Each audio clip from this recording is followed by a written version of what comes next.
Hey, it's Michael Does Life, and I'm here with this game called Train Sim World, and I gotta be honest with you folks, this game is really freaking crazy. I mean, honestly, it's so freaking detailed that you can even cold start a locomotive. Like, you literally can prime the engine for 5 seconds. It's just so hyper realistic. It's so just unbelievably detailed that this is the ultimate, most authentic train simulation experience on the market. That I can tell you. And I played Microsoft Train Simulator, I played the regular Train Simulator, but this is on a whole nother level. This is pretty much delivering that next-gen experience out of what you would expect from a train simulator game. You know what I mean? Now here in Train Sim World on PS4, you have diesel electric, you have Amtrak, and then some other electric stuff.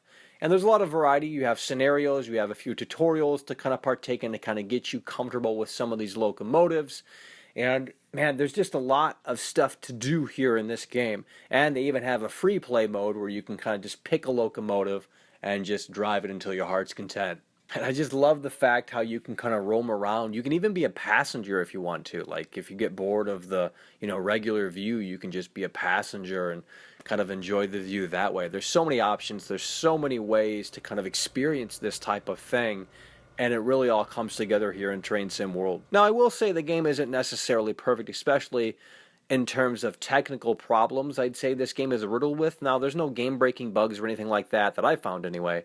But the frame rate could be a little bit more consistent. So I think they could, optimize it a tad bit better, at least here on PS4, because sometimes the frame rate is just really inconsistent. It's all over the place, and it just gets annoying. And it would have been cool to see like the heavy haul expansion pack carry over to, this version of Train Sim World, because in this one, you only have one locomotive to choose from if you're doing diesel, which is kind of a disappointing thing, but I really think it's cool how they brought it to console. I mean, usually these simulation games don't come to consoles, but it's cool because, if you wanted to play this on PC, you'd have to have a pretty decent rig to do it at modest settings. So that's Train Sim World in a nutshell. Overall, I'd recommend it.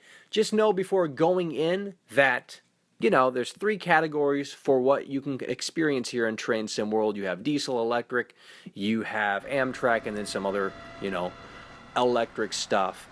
And also know that, the game is kind of riddled with technical stuff. Nothing game-breaking, nothing too serious, but frame rate is kind of inconsistent, and that's kind of unfortunate. But they could always patch this down the road and optimize it a tad bit better. So I would recommend this very much so, especially if you're a rail fan. Chances are, if you're a rail fan, you already picked this up. But if you are somewhat curious as to what it would be like to drive a train, to be the engineer, to be the conductor, to hell, even be a passenger, well, I think Train Sim World really delivers, and I think Train Sim World is so unique, so immersive, that it is that simulation experience that many rail fans had been clamoring for years.